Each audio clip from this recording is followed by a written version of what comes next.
Está no ar o Extra Podcast, onde falamos tudo sobre nossos reality shows favoritos. Eu sou o Tonho, ao meu lado tem o Rich e a Gabi, que comenta o MasterChef Brasil aqui no podcast. E hoje relembraremos um reality show nacional que marcou uma geração de quem gosta do gênero musical, que foi o Ídolos. E agora a gente vai falar o que a gente achou dele, as recordações que a gente teve, por quanto tempo durou, né, e etc. Bom, o Ídolos ele é um spin-off, né, do Idol, do Pop Idol, que virou American Idol e foi um sucesso lá fora, e trouxeram pro Brasil e começou lá no SBT em 2006. Não lembrava que era tanto tempo assim, 2006. Como que vocês começaram a acompanhar o programa? Nossa, eu já quero começar dizendo que o maior plot twist desse podcast é, pra quem não sabe, que é 2006 começou o Ídolos, 2006 é o ano que eu conheci a Gabi, porque a gente conheceu por causa do Ídolos. Então são 17 anos, né, desde o Ídolos assim que a Gabi a gente se conhece, e um monte de gente, mas gente, 2006, eu me lembro que eu tava começando a ter Orkut nessa época, sabe, que a pessoa entrava por convite. Aí eu Uhum. conhecia o American Idol, né? Porque passava na televisão a cabo. Mas aí eu vi que no SBT ia fazer um. Aí eu fui procurar no Orkut, né? Botar um nome assim, Ídolos, né? Pra ver. E como tudo criava comunidade no Orkut, eu entrei na comunidade e comecei a acompanhar por lá. Mas eu comecei assim, mas eu não frequentava tanto em 2006 como eu frequentei depois em 2007, por exemplo. Eu tava começando a conhecer também o que era internet, o que era Orkut, o que era a comunidade do Orkut. Mas foi nesse primeiro contato que eu vi a propaganda no SBT, fui procurar na internet e vou ver. Até porque eu não tinha internet em casa em 2006. Né? Então foi uma temporada que eu só podia comentar o programa no dia seguinte, quando ia pra casa do meu tio e acessava a internet da casa dele. Mas eu conheci mais o ídolo assim. Propaganda, procurando na internet e fui entrando e fui vendo o que era. Fui descobrindo a internet junto com ídolos quase. Sim, eu acho que a minha história é um pouco parecida assim com a do Rich, e eu acho que já começa aí, né, que é muito legal o fato da gente ter se conhecido lá, né, na comunidade do Ídolos, no Orkut, e a gente de fato nunca, assim, perdeu o contato, a gente sempre se teve depois nas redes sociais, mas a gente acabou se aproximando mais recentemente, de novo, assim, né, por meio de um outro universo totalmente diferente, né, mas a gente já se conhecia daquela época, isso é muito louco. Eu comecei a assistir, na verdade, porque eu sempre gostei, assim, desse gênero, né, de programas de Uhum. música e de reality shows, e aí eu vi que ia começar a passar no SBT e comecei a acompanhar.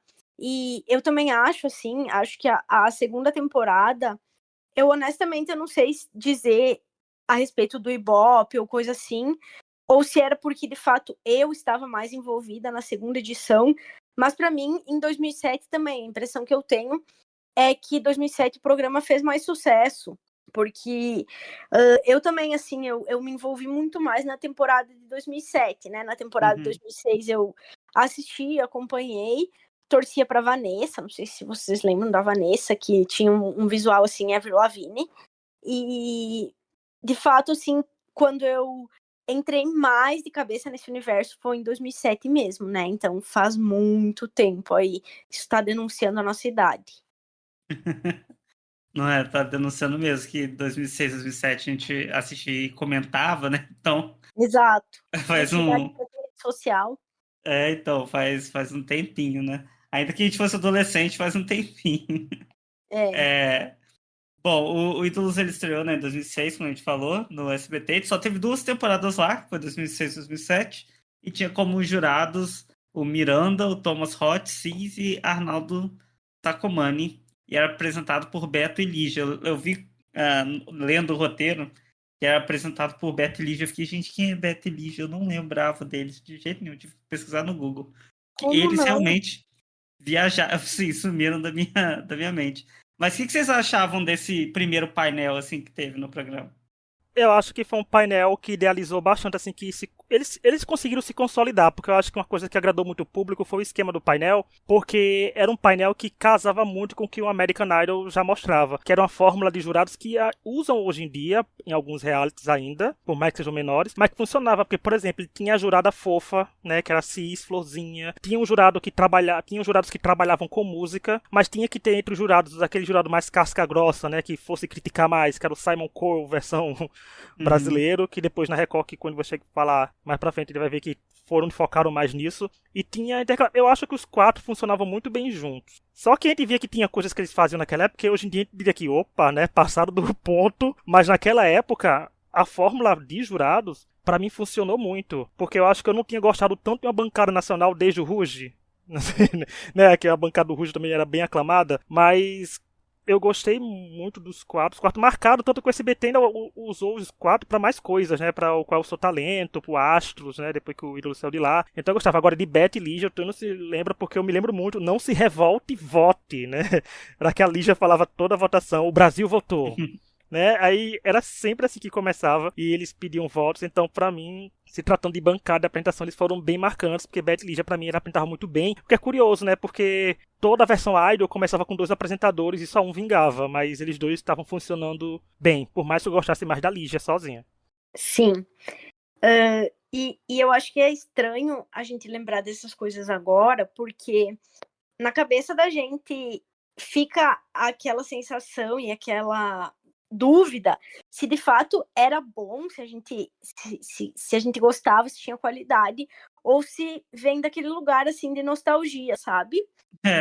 Tipo, nossa, porque foi uma coisa, acho que o relato que a gente trouxe aqui, por exemplo, de eu e o Rich termos nos conhecido lá e tal, de fato, por exemplo, eu conheci meu melhor amigo lá e a gente é amigo até hoje, então é uma coisa que, para além do programa de TV, acabou mudando a vida da gente, né, de alguma forma, né, então fica aquela dúvida se de fato a gente gostava, se tinha qualidade, ou se é só uma questão de nostalgia, mas eu concordo muito sobre o fato da bancada ali, os 4 funcionarem muito bem.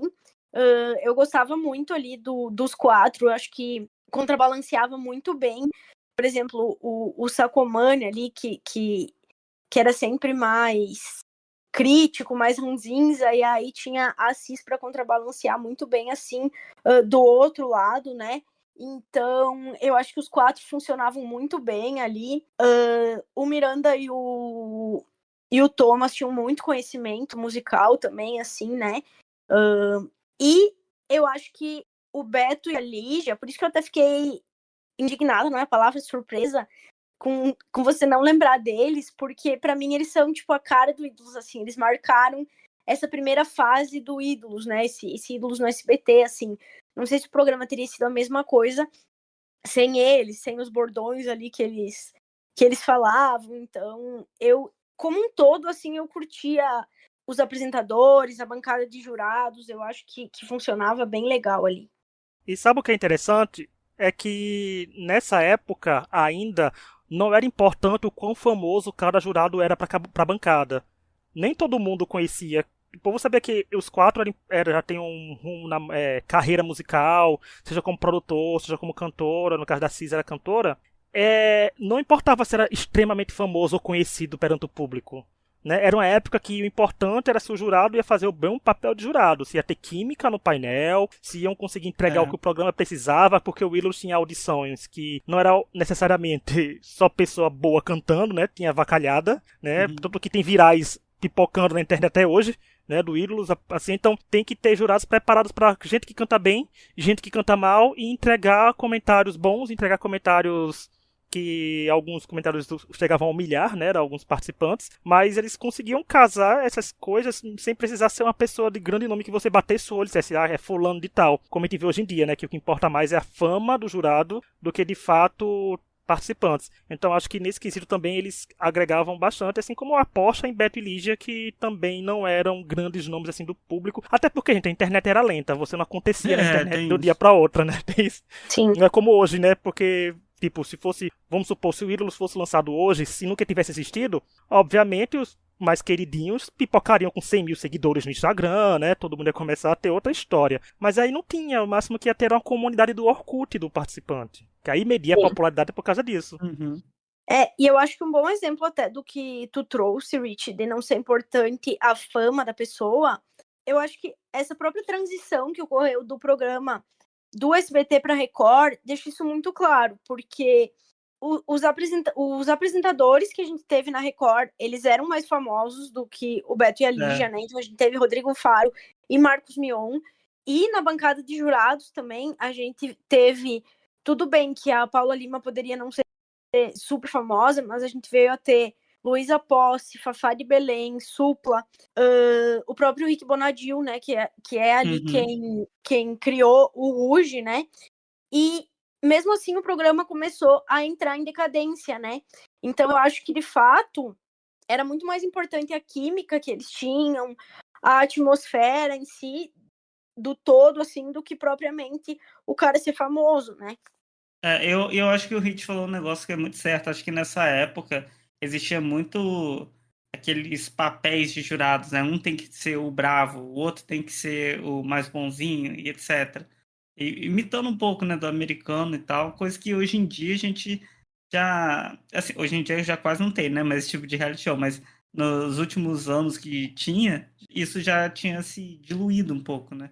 Mas essa época era, você via, principalmente no da Record, que trocou muito, né, a bancada de jurados, você via as pessoas querendo ser o Simon, né? As pessoas querendo ser o mais durão ali da coisa, né? Eu, pelo menos, percebia isso bastante. Mas, então, assim, vamos voltar lá para o SBT. As primeiras temporadas, a gente teve o Leandro Lopes como primeiro vencedor e a Taeme Mariotto como a segunda vencedora. E eu não sei se isso é coisa da minha mente, de lembrar assim, dessa forma, mas para mim parece que ficou um gap, assim, no próprio SBT depois do Popstar, né, que gerou Ruge, gerou Bros, e ambos tiveram ali uma certa fama na época. E eu acho que tanto o Leandro quanto a Taeme, logo que venceram, tiveram um pouco esse investimento da própria emissora, né, de ir nos programas e fazer participações, etc., coisa que pelo menos você não vê com o vencedor do The Voice, né, na Globo. O povo tá nem aí. Vocês lembram mais ou menos disso ou eu tô viajando? Eu acho que aconteceu isso mesmo, deles ficarem um pouco mais em evidência, né? Porque eu me lembro Uhum. que. Ô, Gabi, vamos ver se a gente refresca a memória, porque eu acho que na segunda temporada mesmo, a Taeme, a Shirley e a Lene gravaram a música Amigas e Rivais, não foi alguma coisa assim que aconteceu? Elas foram, Gravaram, né? Então, gravaram. tipo, você tá no participando do reality show ainda e você conseguir emplacar a música numa novela, independente se a novela faz sucesso ou Aham. não, já é uma divulgação boa, né? Vai ter uma sua voz ali durante aqueles 1000 capítulos, que novela Sim. mexicana, né? Dura uma eternidade. Aí, Ainda em mais uma versão época sem brasileira. rede social, né? Então acho que teve essas coisas também, assim, e tinha, assim, que eles faziam uma coisa que o Idol também fazia, que era lançar o álbum do top 10, né, com pelo menos uma versão em estúdio de cada um. A Taime teve o CD Zero, que foi um CD que ela lançou assim depois que o Idol acabou, então tinha um investimento que a gente não vê hoje em dia. Podia ser mal Uhum. naquela época? Podia, mas eu acho que também o SBT estava descobrindo o que era o Ídolos, né, que era a primeira temporada, as suas primeiras temporadas. Tanto que quando viram que o Ídolos podia dar certo, a Record tomou, né, mudou Uhum. para outra emissora. Sabe que eu tenho uma visão um pouco distinta com relação a isso. Não que eu ache que o SBT não tenha investido, eu acho que talvez o SBT fez o que lhe cabia, Uhum. mas eu tenho bastante críticas, assim, à gravadora, que se não me engano era a Sony, né, que eles ganhavam um contrato Uhum. com a Sony, e eu acho que talvez seja um pouco de ilusão querer comparar com o que acontecia com a galera que participava do American Idol, mas e aí não sei como foi a realidade do Leandro, mas trazendo para a realidade da Taeme, né, que eu torcia pela Taeme, então acompanhava a Taeme, acompanhei a carreira, acompanho até hoje, e a sensação dos fãs, assim, era de que estava totalmente largado, sabe? Que Uhum. poderia ter explodido muito mais se tivesse havido um mínimo de investimento. Acho que talvez Uhum. tenha se investido no programa, mas se investiu muito pouco nos vencedores depois que o programa acabou, sabe? Uhum. E aí, não sei se a culpa foi do SBT, se foi da gravadora, enfim, mas eu acho que os dois ali, eles eram bem comerciais, bem vendáveis, e que poderia ter sido extraído muito mais dos dois do que de fato foi, sabe? Então eu tenho uma visão um pouco diferente, assim, de vocês. Ok, o SBT enfiava em tudo que era programa, assim, mas eu acho que eles tinham potencial, não vou dizer que para ser um Ruge, né? Porque, enfim, foi um fenômeno, né? É algo de outro nível. Mas eu acho que eles tinham potencial para ter feito mais sucesso do que fizeram naquela época, sabe? Mas isso que você falou é muito interessante, porque eu acompanhei muito tempo vários reality shows assim, musicais, né? E a gente sabe, assim, como é que eu posso dizer? Conhecimento básico de todo mundo que contrato de reality show é a pior coisa que existe. Porque Sim. principalmente de reality show musical, né? Eles amarram você de uma forma que você não consegue sair de jeito nenhum. A gente tem alguns episódios aqui do Extra sobre contratos do X Factor, né? Sobre algumas coisas que participantes tiveram que passar. Então, não duvido que o deles também foi assim, né? E eles tinham um contrato, às vezes, muito amarrado, que dá muito pouca liberdade para o próprio artista, né? Criar. Sim. Que aí por isso que a gente tem essa sensação de que eles estão abandonados, né? Mas é porque eles estão ali à mercê dos executivos da gravadora. E aí acaba com essa magia, né? De que você vai, eu vou entrar na TV, no reality show, vou ficar famoso e a TV também vai investir em mim. Mas não é só assim, né? Depende muito da gravadora também. E eu acho que é real isso. Talvez eu tenha essa impressão que, obviamente, né? Faz 16 anos, faz muito tempo. Mas. 16, acho que 16 anos. Mas, nossa, 16 anos, gente, que horror. Mas. Faz muito tempo. E eu via pelo menos em alguns programas, né? Então, com essa coisa, né, de ter passado um tempo, a gente tem uma outra sensação. Mas isso do contrato, Gabi, eu acho que você está certíssimo, porque isso é em todo reality show, né? Todo reality show é um contrato horrível. E você que acompanhou a carreira da Taeme aí, eu acho que ela é um dos nomes que conseguiu ir para além do reality, né? Sim. Ela conseguiu, mas ela mesmo conta, né? Ela já deu algumas entrevistas falando sobre isso, que quando ela de fato aconteceu, ela estava praticamente desistindo da música, sabe? Por quê? Que justamente pós-Ídolos, a vida dela não aconteceu como ela esperava enquanto cantora, né?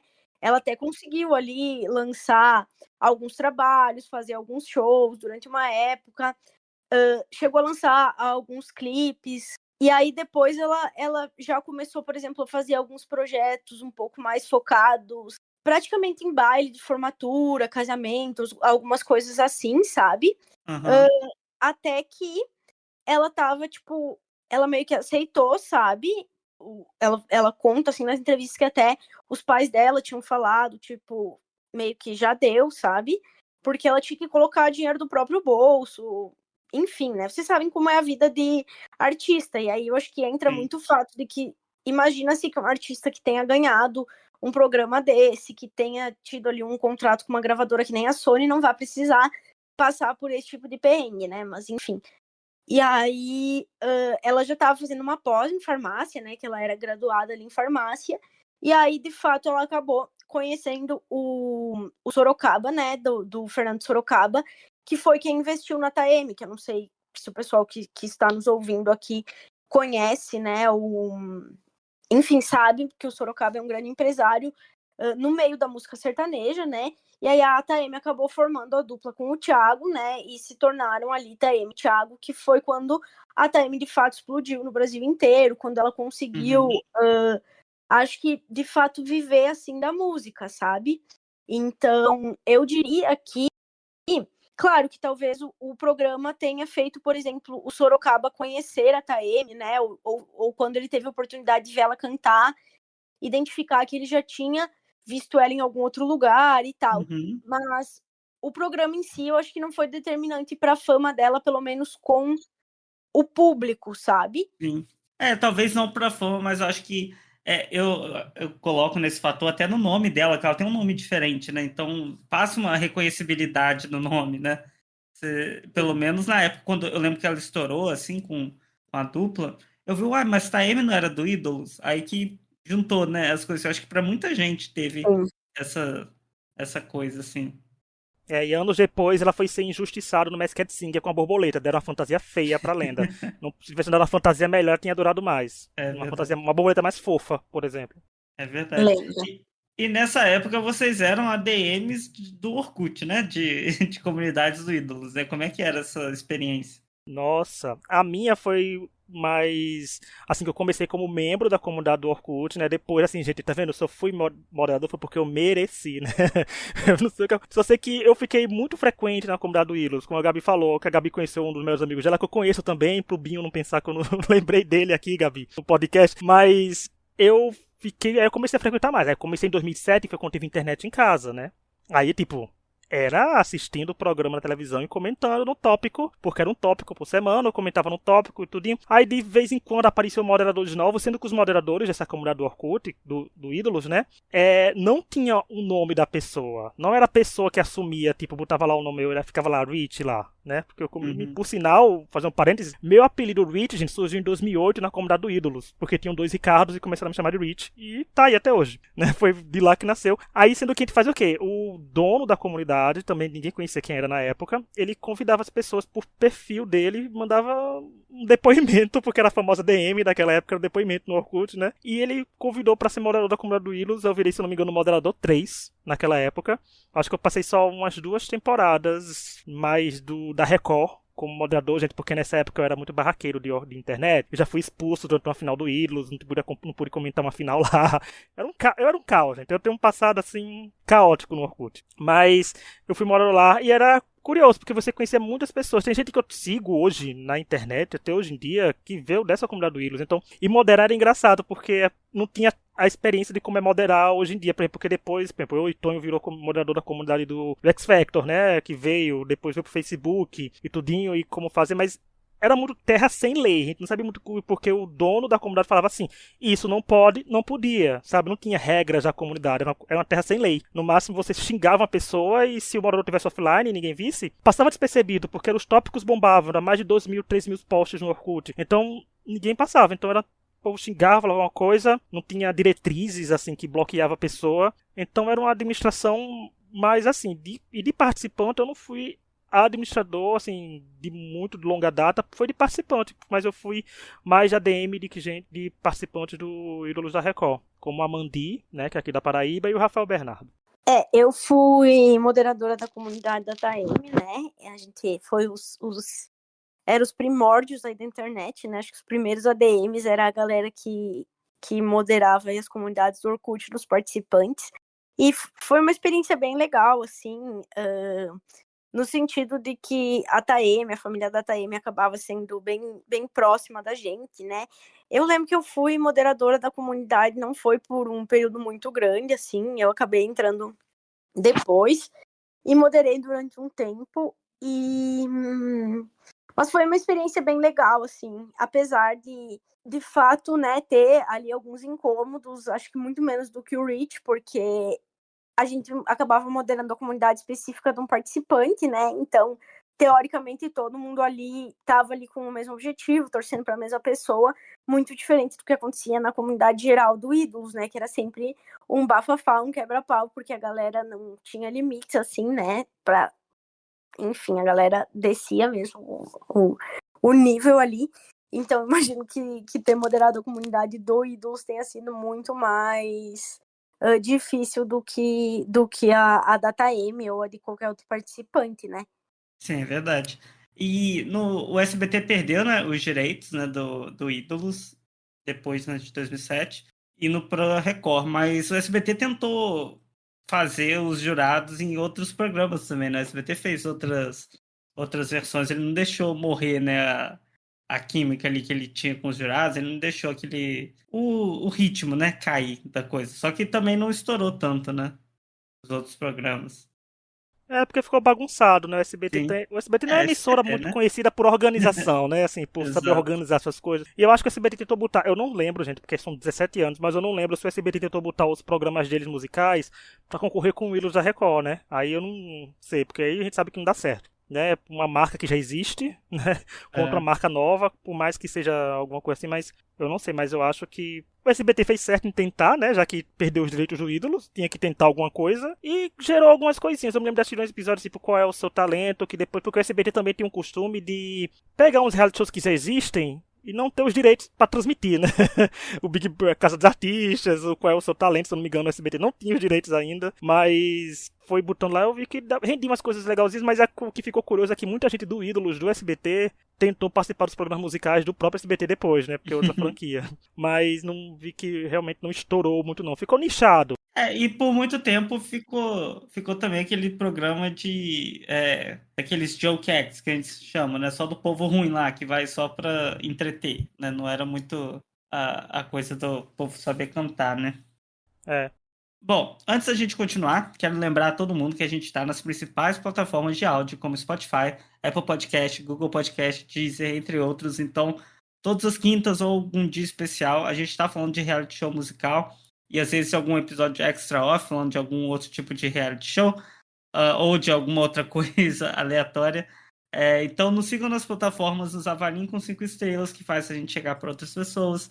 E compartilhe aí com seus amigos, curtam, né, um dos nossos episódios. E se a gente falar de algum reality show que você gosta, comenta com a gente ou manda pra gente falar. Quem sabe, né? Em breve aí vem mais episódios. Bom, gente, vamos então para a segunda fase do Ídolos, né? A Record comprou em 2008 e na Record o programa foi até grande, né? Chegou a ter 5 temporadas com o Rodrigo Faro apresentou 4 delas e depois foi o Marcos Mion apresentou a última. E a bancada de jurados mudou, né, um pouco. Primeiramente, a gente teve Luiz Calainho, Paula Lima e Marco Camargo nas 3 primeiras. E eu lembro bastante deles, assim, eu acho que eles até funcionavam, mas tinha muito aquela coisa de, eu quero ser o jurado malvado, né? O Marco Camargo era muito assim. Eu quero ser o jurado malvado, eu quero ser o Simon. E eu acho que às vezes acabava pesando muito a mão, né? Vocês lembram um pouco dessa primeira fase da Record? Vocês ainda estavam ativos aí? Ah, eu lembro, né? Eu tava ativo ainda. As 2 primeiras temporadas do Ídolos na Record, acho que eu tenho mais a memória do que as mais recentes. Por mais que eu tenha um canal perdido no YouTube que tinha upado muitas apresentações da temporada do Shai, por exemplo. Mas eu me lembro da primeira, porque na primeira da Record, no caso, eu acompanhei muito, assim, ainda por cima, porque tinha um paraibano, né, que chegou no top 10, se não me engano, top 10 já na Record, que é o Amandi Cortez, né, que eu cheguei a conhecer ele na faculdade, que eu estudava, e acompanhava. Tem um CD dele, eu tenho alguns CDs aqui que eu tenho que tirar foto, do Ruja, do Brasil, do Amandi, eu também tenho um CD dele aqui, Meu Deus. que é uma música maravilhosa. Gente, procurem lá no YouTube, Perdi o Bom da Esperança, é uma música delicinha, vão lá, fazendo essa publi aqui pra Amandi. Mas acompanhei bastante, que fui morar na comunidade dele, e tinha o Rafael Bernardo, né, do Querido B, que tá, até hoje eu sigo ele nas redes sociais, tenho em todas as redes sociais, que era maravilhoso, e é injustiçado, porque o curioso é porque em 2008 aconteceu a temporada dos Davids nos Estados Unidos, né, no American Idol. Uhum. E em 2008 aconteceu a final dos Rafaéis, né, porque foi o Rafael Barreto contra o Rafael Bernardo Nossa, na final. verdade, eu lembro. Então até nisso o Brasil copiou, colou algumas coisas, mas eu lembro que 2008 foi isso porque foi mais mágico. Eu vi que a Record teve um investimento um pouquinho maior no sentido de qualidade, né? Eu acho que a verba que entrou pro da Record entrou um pouco maior, e eles tentaram fazer umas coisas interessantes, porque assim como eu falei da Taeme, da Shirley e da Lene cantando a música de novela, teve temporada que alguns participantes chegaram a cantar tema de novela também. Mas eu gostei dessa primeira temporada em si, porque tinha um arzinho ainda de American Idol no ar, American Idol no auge, e o Willis estava bebendo dessa fonte pra mim, então eu consegui acompanhar os dois muito bem. Mas essa daí eu gostei muito, da 2008. Aí depois eu fui perdendo um pouco o interesse, porque 2008 também foi o ano que eu, no caso, conheci o X Factor, né? Uhum. Aí eu comecei a acompanhar as shows, mas eu acho que depois de um tempo, acho que até a própria Record foi cansando de fazer o Ídolos, que ele foi ficando mais curto, menos shows ao vivo, mas quando começou mesmo, eu gostei. E a bancada pra mim funcionou até legal, por mais que eu achasse o Marco Camargo insuportável, eu achava que o Calainho e a Paula Lima davam um contraponto mais interessante. Eu acho que começou a ficar com 3, ficou com eles interessante. Quando começaram a mudar demais, aí eu já não gostei tanto. Sim. Eu também, a minha favorita ali dos jurados era a Paula Lima, né? O Marco era, com certeza, o menos favorito também. Eu tenho algumas lembranças, assim, das primeiras temporadas do Ídolos na Record, eu lembro de assistir. Cheguei a moderar comunidades de alguns participantes também. Eu lembro que eu moderei a comunidade da Nanda Costa, que tinha, assim, um background bem de musical. Da Thaís Bonise, que inclusive maravilhosa, chegou a lançar um CD depois, e que pra mim é a maior injustiçada, assim, do Ídolos da Record. Ela não merecia ter saído tão cedo quanto ela saiu. E essa temporada dela é uma temporada que eu acho que tinha gente muito boa ali. Eles formaram ali um top bem bacana, né? O Diego Moraes acabou perdendo, que eu achei uma injustiça, assim, bem grande, mas eu lembro que era um top cheio de gente talentosa. Eu acho que pra mim esse Ídolos de 2009 foi ali o meu favorito da Record. Mas eu acho que o programa foi perdendo, assim, um pouco a... Foi perdendo um pouco a magia, eu acho que a gente acabou... Enfim, né? Foram também depois algumas mudanças ali de bancada, depois de apresentador, mas eu acho que nem foi quando começou a mudar a bancada, foi mais ali a temporada de 2010, para mim, ela já não foi legal, assim, como foram as duas anteriores. Eu acho que para mim foi ali que o programa começou a se tornar desinteressante, tanto que a última temporada eu mal lembro de ter visto. Eu não sei se eu vi, e se eu vi, eu não tenho lembranças, assim, muitas lembranças do programa, sabe? Por exemplo, eu não lembrava que o Supla tinha sido jurado do Ídolos, né? Então, eu acho que no começo deu certo, foi legal, e depois ali o programa acabou se perdendo. Você foi falando os nomes, Gabi, das pessoas, e eu fui lembrando, realmente, sem ver, lembrança, essa temporada foi muito boa mesmo. Eu acho que é uma que deu uma explodida, assim, fora da bolha, que eu lembro que até minha mãe assistiu, a de 2009.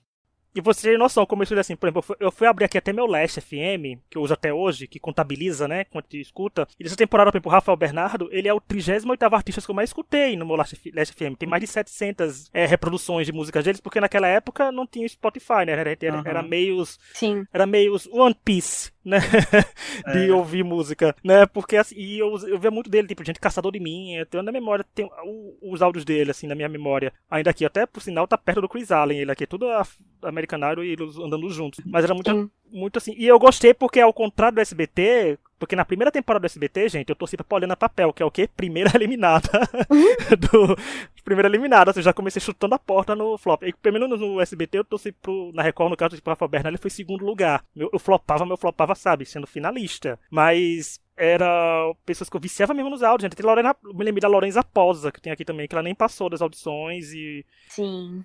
tem muita torcida, assim, por ela. Sim. Mas a Gabi falava os nomes, só que nem o Tonho. Ela falava, eu lembrava o nome de algumas pessoas. E era curioso, porque assim, o Diego Moraes perdeu pro Saulo Ralston, né? Que Sim. depois ele ficou até um pouco famosinho, não foi ele? Assim, mais nichado, mas ficou famosinho, que eu via mais dele. Ele lançou um álbum dele, Aguenta Coração, que é um cover, ele é bem legal, gente. Tá na minha playlist de reality shows que eu tenho. Essa versão dele tá lá. E eu me lembro muito dessa temporada também e de toda a comoção que era, porque mobilizava, gente, os ídolos. O da Record também mobilizava ainda, de comentar, porque até o Twitter era novidade, né, nessa época ainda. Sim. Então, todo mundo comentava, fazia uma coisa, e como eu tava falando em off com a Gabi, era uma votação por celular e por SMS que ficava caro se você votava muitas vezes, porque o voto não era caro, um voto só, mas muitos votos dava. E só pra completar lá, a Gabi falando da injustiçada dela, pra mim a maior injustiçada, gente, é a Maria Alice, porque eu acompanhava ela desde o Raul Gil. Né, a Maria Alice cantando Chovendo Estrelas, cantando Sem Ar, de Black sendo eliminada. Tá vendo? Ah, Maria Alice foi minha primeira Lucy Jones, pra quem não sabe, pra fazer a comparação, né, de reality shows. Mas realmente eu tô aqui agora, a Gabi abriu uma caixa de Pandora aqui, citando nomes que fiquei nostálgico. Até do Chay eu lembrei, cantando aquele Que Vida Boa, Sapucaí na Lagoa, sabe? Então, lembrei de muita coisa. Aquela temporada ali do Diego, que foi a temporada vencida pelo Saulo, teve uma galera muito boa, assim, o Diego, eu fui para São Paulo, acabei indo num show da Thaís, o Diego fez uma participação e, assim, ele era maravilhoso, ele cantava muito, assim, ele lançou também um álbum que, tipo, acho que teve DVD também, uma qualidade bem legal, assim, sabe?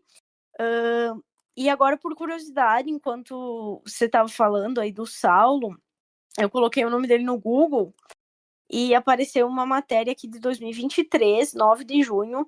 Conheça Sarah Ralston e Saulo, os dois compositores das principais canções do novo filme de Lázaro Ramos. Então, eu imagino que seja... aqui fala, ó, que ele venceu a primeira edição do programa Ídolos da Record em 2009. E então, tipo assim, ele talvez não esteja tanto assim famoso no sentido da gente ver ele toda hora por aí, mas ele parece ter seguido uma carreira legal no meio da música, né? Ainda tá, né, fazendo, ainda tá ativo. Sim. É legal. E, bom, pegando essa deixa aí, né, eu acho que vocês falaram bastante, o programa deu uma caída no final, a gente já não assistia muito, acompanhava muito, mas até que revelou alguns nomes, né? Eu acho que um nome grande que a gente vai falar foi o Shai, né? O ator, para quem não sabe, o Shai participou do Ídolos. Ele ficou na quinta temporada, né? Que é a terceira da Record, ele ficou em quarto lugar. Ele saiu da carreira de música, né? Foi para a carreira de atuação. Mas vocês lembram outras pessoas assim que fizeram sucesso ou conseguiram algum destaque depois? Eu lembro só de questões assim que, por exemplo, teve o Igor Rocha, né, que foi em 2011, que eu me lembro dele só porque ele, se eu não me engano, foi calouro do Raul Gil. Eu acompanhava os Jovens Talentos do Raul Gil, né? Inclusive dá outro pra relembrar aí, mas enviei eu sozinho, porque Tony Laura não assistiu. Esse aí você vai ter que Mas gravar com a minha mãe assistia. a participação da sua mãe, claro, dois cactos gravando podcast, tem que acontecer, Tony. Né? Tem que acontecer. Mas eu me lembro de alguns assim, é porque eu não me lembro mais como algumas pessoas estouraram, ou se elas foram pra tipo nicho musical, teve gente que virou mais pra parte da produção musical, né? Mas eu não lembro se teve um grande boom assim. Porque eu lembro que, por exemplo, voltando lá rapidinho no SBT, o Leandro virou cantor de axé, não foi? E Sim, deu uma estouradinha ele depois também. cantou naquele Rapazola, eu acho que era, não foi que ele entrou pra substituir o Tomate? Não era isso? Tá vendo? E o curioso que faz um paralelo que tanto ele quanto a Taeme fizeram um sucesso maior a nível Brasil, cantando estilos que eles não cantavam Sim, no no Ídolos, né? programa. É. Verdade. Porque os dois eram popzinho, era mais pro pop, puxado mais pro pop assim, né? Então, ela foi pro sertanejo, ele foi pro axé, então assim, foram mais, mas da Record, então não lembro. Alguns fãs devem saber que outros fizeram quem torcia mais pelas pessoas, mas eu não sei se alguém focou mais em estourar. Porque estourar a nível assim foi o Shai, mas o Shai, né, virou ator. Sim. Eu acho que de longe o reality musical, assim, que mais revelou gente de sucesso no Brasil foi o Fama, né? Hoje a gente tem pessoas aí bem famosas que passaram pelo Fama. E do Ídolos, eu acho que o maior case de sucesso, assim, é o Shai, né?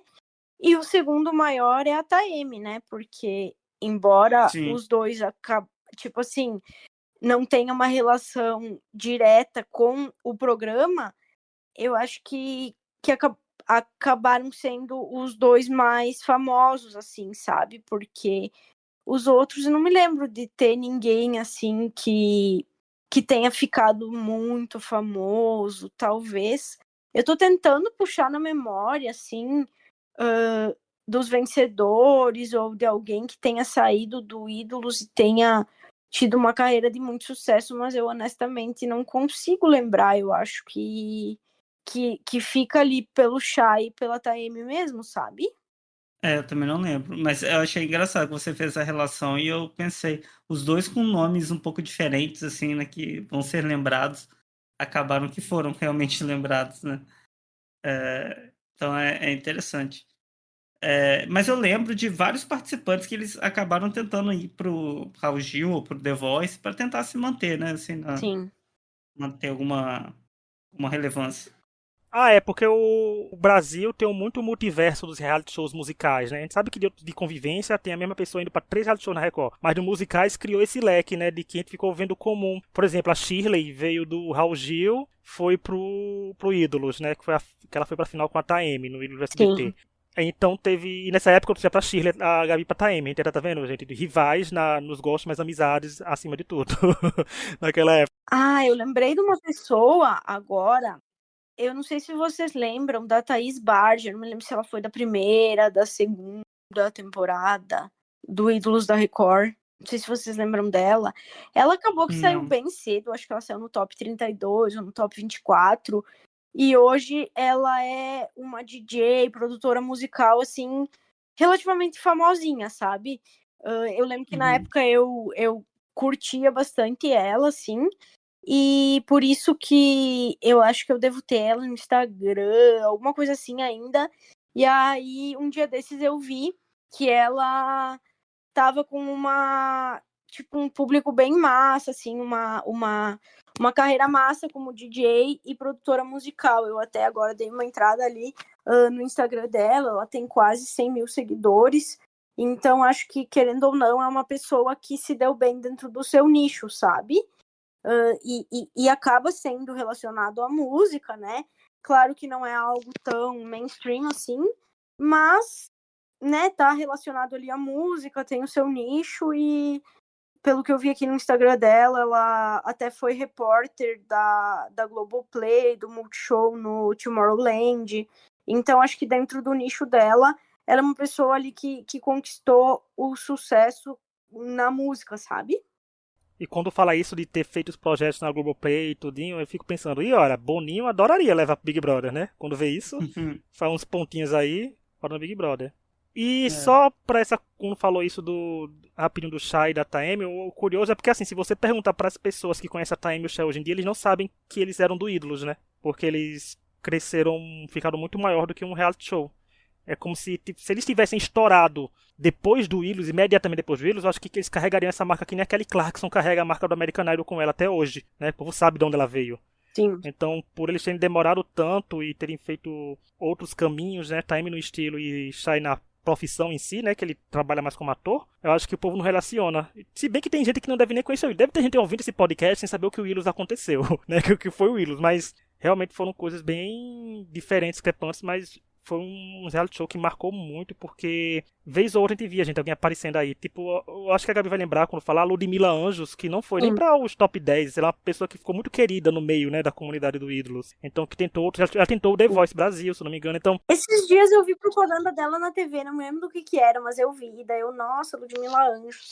é porque era assim, as pessoas que criavam carinho pra quem acompanhou, era um carinho que se criava, né, que você queria ver as pessoas em outros realities, queria acompanhar tudinho, mas infelizmente a gente sabe como é que é dura, né, a vida do artista brasileiro, principalmente antes que não tinha rede social para divulgar o seu trabalho, era tipo o máximo cover no YouTube com a qualidade duvidosa, porque nem o HD era oficial de ter no seu canal no YouTube ainda. Mas era difícil, mas foram tempos bons, tempos de ouro. Sim. E vocês acham que esse programa daria certo hoje em dia? Eu sinceramente não sei, porque eu acho que talvez o formato, eu acho que o fim do The Voice é um reflexo disso. Eu acho que esse formato de reality musical no Brasil, ele tá um pouco desgastado. Então eu não sei, sabe? Eu não sei dizer se sim ou se não, mas eu tenderia a mais pro não. Eu acho que ficaria ali num nicho, com uma audiência mediana, sabe? Eu acho que sustentaria talvez poucas temporadas. Não sei, sabe? Eu acho que não seria mais, se voltasse hoje, eu acho que seria mais para um Ídolos últimas temporadas da Record do que para um Ídolos primeiras temporadas do SBT. Eu ia dizer isso, eu digo, depende de como ele voltar. Se tivesse uma adaptação para ele voltar pro streaming, né, assim, voltar no streaming, não sei como seria, porque o Ídolos, a graça do Ídolos é você ver gente boa e gente engraçada aparecendo no começo, né? Sendo que esse encanto, hoje em dia, se perdeu com as pessoas. Algumas pessoas não querem ver a palhaçada acontecendo, né? Não querem ver pessoas que acham que cantam, acham que estão arrasando, aparecer na televisão, né? Até porque alguns jurados podiam passar do ponto. Mas tem o meu termo de achar, e uma coisa que sacrificaram muito nos reality shows hoje em dia foi que as partes do show ao vivo que começa a competir, que é um saindo por semana, não existe mais, né? Sai 3, 4, 5 por semana, são só 3 shows ao vivo, às vezes. Então não cria aquele vínculo das pessoas com os participantes, que é fundamental o participante, né, ter mídia e pro reality show continuar divulgado, né? Então acho que dependeria muito, teria que ter eu acho que pro Willows voltar no Brasil, teria que ter uma febre do American Idol e do Idol em si explodir de novo lá fora, né? Por ver, nossa, aquele reality tá bombando lá fora, vamos trazer aqui de novo, que é muito do que acontece aqui. Eu acho que isso só aconteceria com sei lá, uma reinvenção do formato, né? Acho que aquele formato não funciona mais na TV de hoje em dia, como é a TV hoje em dia. Talvez no streaming, mas de forma diferente também. É uma coisa que a gente falou até quando a gente comentou, relembrando o X Factor. Não é um formato que funciona mais esse de votação popular para cantor e tal, porque hoje em dia você consegue viralizar na internet, né? Você não precisa da sua plataforma. Então, é diferente, né? Exato, tipo, antigamente as pessoas iam pra lá em busca do sonho de ficar famoso e aquilo ali era, tipo, a oportunidade da vida. Hoje em dia, o cara grava um vídeo, posta no YouTube, faz um TikTok, entendeu? E é dali que vai vir essa fama. Então, eu acho que tem muito a ver com isso também, que estar ali não é garantia de ninguém ficar famoso. Eu acho que, na verdade, esse é um ciclo que ele se retroalimenta, sabe? Porque eu acho que a partir do momento que nenhum dos vencedores desses programas fica famoso, acaba que isso vai perdendo a credibilidade do programa, sabe? Porque, poxa, sei lá, sabe? Tipo, a pessoa vai lá pra ficar famosa e não fica. Ninguém investe nessa pessoa. Então, eu acho que acaba gerando um sentimento de frustração em quem participa, em quem acompanha, enfim. São dores, né, Gabi, da gente, memórias que ficam lembrando a gente. É porque as pessoas sonham em participar do programa e acabar se deparando com isso. E é muito disso, né, de que era a primeira experiência de todo mundo. O Willows, pelo menos na parte do SBT, ninguém sabia como é que funciona esses programas. Sim. Infelizmente as pessoas foram conhecendo, vivendo eles, né, assim, tipo, só sei que o Willows não é um reality show que vai focar na minha carreira, porque eu vi, infelizmente, outros participantes sendo, digamos, deixado à mercê da sorte de tentar conquistar um público ou irritar por outros meios, né? Então era bem complicado nisso. Aí, aproveitar, gente, que agora eu vou encerrar aqui que o Tonho vai, que a internet do Tonho caiu. É só dizer que, Gabi, tem mais alguma lembrança do Ídolos que você queria trazer pra cá? Porque quando você falou de que o grupo falava tudo, eu lembrei logo dos barracos, porque, gente, se o povo acha que barraco do Big Brother é coisa pesada, é coisa tumultuada, é porque não viam os barracos, gente, de torcida da TAM com a da Chile brigando, porque ainda tinha da Lene, que era um trio de torcidas brigando, cada um entrava, era um caos acontecendo no Orkut, né? Era um caos ali acontecendo. Não, é igual eu falei ali, o negócio era assim, ó, baixo nível, a galera chegava baixo nível, assim, não era não era pouca coisa, sabe? Eu acho que os primórdios ali da internet, o pessoal não tinha muita, sei lá, as coisas eram diferentes de hoje em dia também, sabe? Tipo, as pessoas não tinham muito medo, era meio que internet é terra sem lei, então o negócio era pesado. Mas, ao mesmo tempo, eu tenho amigos muito queridos, como o Rich, como eu falei, meu melhor amigo. Hoje, por exemplo, é aniversário de outra amiga que eu tenho contato até hoje, que eu conheci através da comunidade da TAM também. Então, tem pessoas muito queridas e muito importantes na minha vida, que vieram dali, né? Eu conheço, por exemplo, casais que se conheceram na comunidade da TAM e estão juntos até hoje, sabe? Então, eu acho que é legal também pensar em como esse programa, de alguma forma, acabou transformando a vida das pessoas, assim, e num tempo que isso não era tão normal. Hoje em dia a gente sabe o quanto é normal, é natural, por exemplo, namoro na internet, sabe? E, tipo, naquela época não era assim tão comum, né? E às vezes as pessoas nem tinham internet em casa, como o Rich falou. Então, eu acho que é bacana pensar como, de alguma forma, o programa pode ter mudado a vida da gente. E é o que eu sempre digo, eu sou sempre grata pela TAM, pelas coisas que ela me trouxe, sabe? Porque ela trouxe pessoas muito importantes na minha vida. E toda vez que a gente encontra com ela pessoalmente, eu tive oportunidade de ir nos shows e tal, ela tem a mesma gratidão, assim, pela galera que era da comunidade. Então isso é muito legal também. A TAM trata todo mundo daquela época muito bem, sabe? E ela tem essa gratidão. Então eu só tenho lembranças boas, assim, dessa época. É algo que toca num lugar muito legal, assim, do meu coração, sabe? Ah, eu me lembro, gente, eu fazia vídeos de desenhos bem quinta série pra botar música da TM ao fundo, né? Que eu frequentava a comunidade da TM também. Eu, quando torcia pra uma pessoa, eu frequentava a comunidade de outros também, gente, mas não pra criar caos, porque eu era sociável, né? Tem que socializar com as pessoas, porque dava aquele grande senso de comunidade, que era bem legal, porque tinha um jogo dentro das comunidades. Em épocas que o Willows não tava acontecendo, tinha votações, por exemplo, tinha votações pra gente ver qual foi o membro mais barraqueiro, era votação pra ver qual foi a frase de membro que virou mais meme. Eram as coisas legais que aconteciam em paralelo, e acontecia muita coisa, era uma sociedade acontecendo, era o grupinho se formando, a panelinha se formando, eram brigas de facções, né? Eram as coisas acontecendo que hoje em dia era toque, toque, toque, Polícia Federal, né? Assim, era de tudo um pouco, mas fica muita coisa boa também. E foi um reality show que, sem sombra de dúvidas, marcou, como a gente falou no começo, marcou uma geração. Teve muita coisa legal acontecendo, muita coisa interessante, a gente conheceu muito artista, a gente ficou... É bom a gente ver gente talentosa, foi bom a gente rir de algumas coisas que eram mais engraçadas, ponderadas. Foi bom passar um pouquinho de raiva, né, quando os favoritos da gente não iam longe, ou quando o resultado não era como a gente queria. Mas fica aí a lembrança, e eu não sei se existe o Willows para assistir em algum lugar, né, porque o Willows infelizmente foi encerrado antes de plataforma de streaming, né? Aparecer até as próprias emissoras lançarem suas plataformas de streaming. Mas fica aí, gente, vão no YouTube procurar algumas apresentações, certeza que vocês vão achar. E é bem legal. E só lembrar que teve episódio a gente relembrando o X Factor, né? Que foi o primeiro que a gente fez essa série de relembrando. E é isso. Obrigado, Gabi, né? Gabi, a gente tá de férias, a gente vai comentar MasterChef, mas a Gabi veio aqui tirar um pouquinho do seu recesso pra comentar o Ídolos com a gente, viu, Gabi? Logo, logo a gente tá de volta pra comentar, dar o nosso aval da temporada profissional do MasterChef, viu, gente? Sim. Eu que agradeço o convite, foi muito legal estar aqui, relembrar essa época aí muito, muito bacana das nossas vidas, né? Então, agradeço aí pelo convite, sempre um prazer estar aqui. Ah, claro, quando a gente falou assim, gente, vamos falar do Willow, eu falei, eu vou chamar a Gabi, porque, gente, a gente foi com tudo era mato, né? A gente capinou os ADMs, os ADMs fazem hoje em dia por dinheiro, a gente fazia por amor. Exato. Então, e fazia por suor, por raiva, por tudo. Ainda pagava, porque tinha que votar no favorito da gente, por SMS, torpedo, não existia votação por site, né? Olha como era jurássico aquele tempo. Mas é isso, gente. Muito obrigado a quem nos ouviu até aqui. Nos vemos nos episódios da semana que vem. Até lá e tchau! Tchau!